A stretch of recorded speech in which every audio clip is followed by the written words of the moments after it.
In the beginning, there were only two, twin flames, both of beauty and power, circling one another in the vast darkness of space. Lunari, goddess of moonlight, death, and mystery. Summerron, god of wild joy, bloom, and chaos. Together, they bred a world into being. Aexes was born. I'm Cora Poe, and after years of ADD and insomnia, I've studied, pondered, and created many things. So, this is Slumber Myth, a place to put all that insomnia fuel.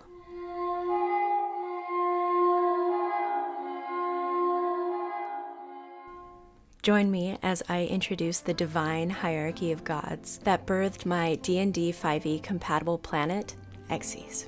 Lunari is the stillness of winter and the final breath before rebirth, the silver sheen of a scythe and the whisper of the harvest to come.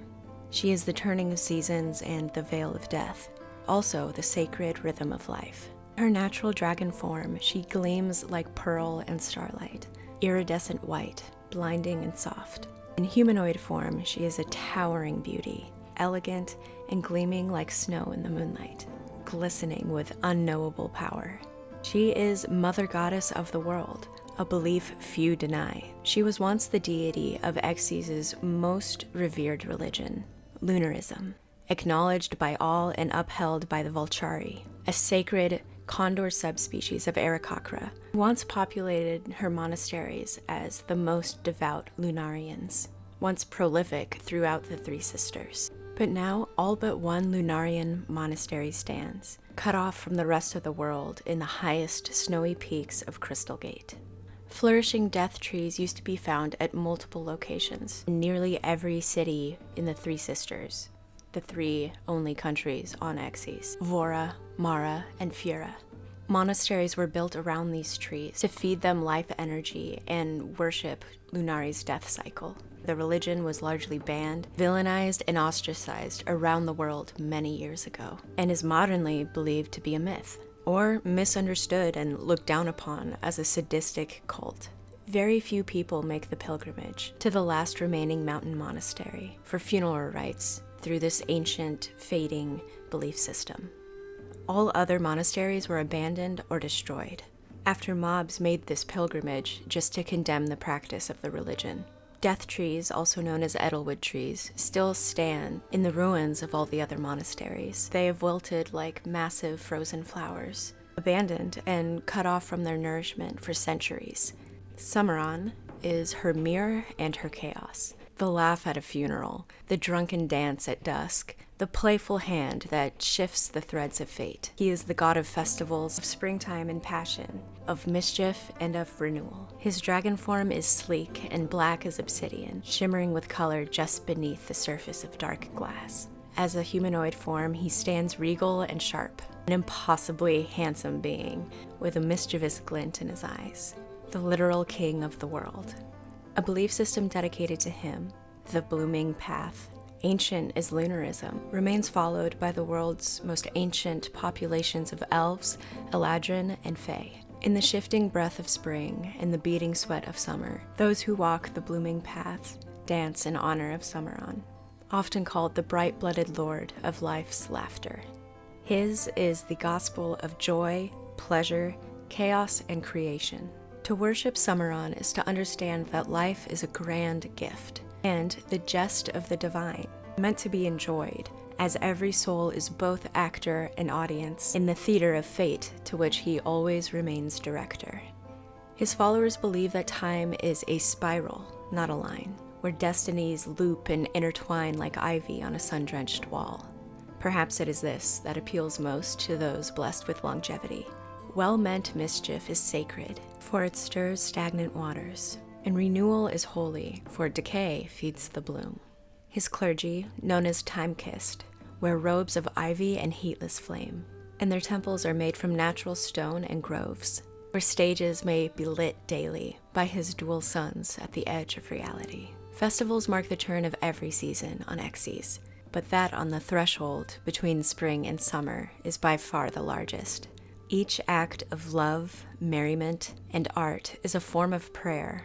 To walk the blooming path is to surrender fear of the unknown and instead greet it with creative minds, clever tongues, and open arms, ever chasing a glimmer of meaning in all of the chaos. Those faithful to the blooming path are called Evergreens. The blooming path is a sacred trail left in the wake of Summerron, god of hedonism and time, whose laughter births the flowers and whose mischief stirs the storms. His followers believe that life itself is a garden of fleeting moments, meant to be tended with passion, wandered with wonder, and left wild in places where chaos can thrive. They say Summerron dances between heartbeats, weaving fate through festival masks, drunken riddles and sudden storms. Time is not feared, but flirted with. Prophecy not fixed, but teased apart like petals in the hands of a lover. Love is divine, art is prophecy, mischief is mercy, and to live boldly is the only prayer that God ever asks. Together, Lunari and Summerron shaped the land, sea, and sky of Aexes. But more than that, they gave birth to more gods of their own. The first were Titania and Oberon, twins of the Feywild. Not lovers, but siblings, who filled the world with wild beauty and divine wonder. Titania, radiant and powerful, breathed life into the Fey and Ladrin peoples, spirits of magic and grace, woven from the purest threads of mana. Oberon, fierce and wild-hearted, crafted every animal that walks, flies, crawls, or swims. Their realm, the Feywild, lives just behind the veil of the world, and on Aexes, that veil is gossamer thin. Deeper you go into the soil, beneath the surface, into the forgotten dungeons of ancient empires, the closer you get to the roots of magic. These ancient places hum with raw mana, and sometimes, if you go deep enough, you'll find a tear, a flicker, a portal to the Feywild itself. To most mortals of Aexes, the Fey themselves are gods, and in a way they are, children of divinity, born from the echo of dragonfire and divine mischief. On Aexes, the sacred and the arcane are never far. All you have to do is look down.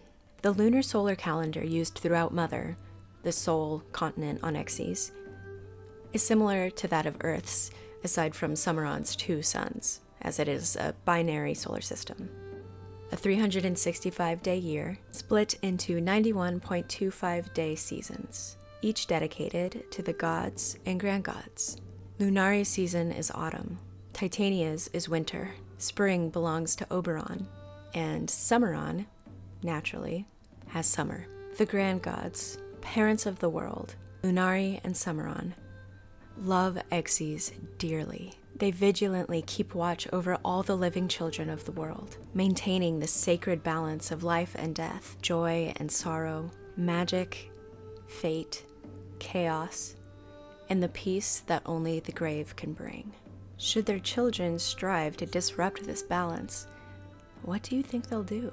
Like, subscribe, and hit notifications all to stay updated on the progression of the world of Aexes as we dive deeper into magic and the heroism and villainy that threatens the safety of all the grand gods have created. Next time, we will be diving into the world history of Aexes and political science. Until then, stay creative, fight monsters, and happy nightmares.